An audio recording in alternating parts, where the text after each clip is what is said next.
Hi, we're looking at Mahara ePortfolios and how to embed a file if stored in YouTube or one of the other video storage facilities.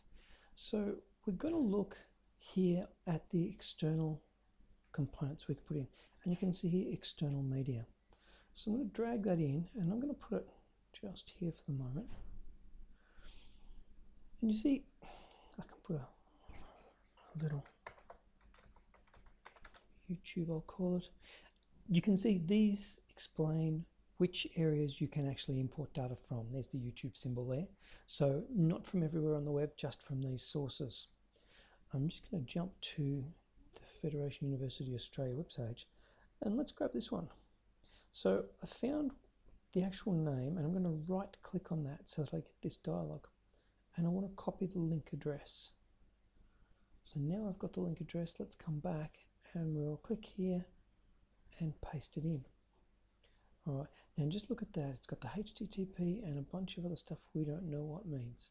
So let's save that. And there you go. Now YouTube already has an aspect ratio worked out, and it just expands the box with these black areas to make sure it's going to fit right. So if I grab that and move it up to, say, there, you can see it's much bigger, but the aspect ratio has been maintained. So what about if I want to make that go all the way out to the edges?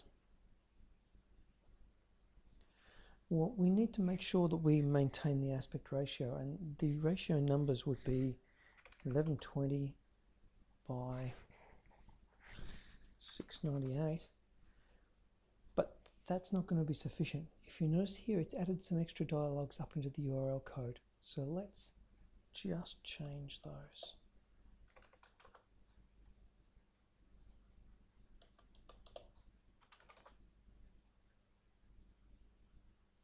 And there we go. Now, when you're uploading YouTube or from one of the other sources there, make sure that it is publicly available video, which means that anybody can find it by browsing. Otherwise, you would need copyright permission to be able to import it into your page. You can see the aspect ratios here in the bottom of our web page. These are approximations. You may need to tweak it a little bit, but remember it's a ratio. If one's increasing, then the other one needs to increase. And the way I've worked these out very simply is you can see that's 100%. So in this case, 5.6 multiplied by whatever ratio I want to go to, and 3.49 multiplied by the same number will make sure the ratio retains the same.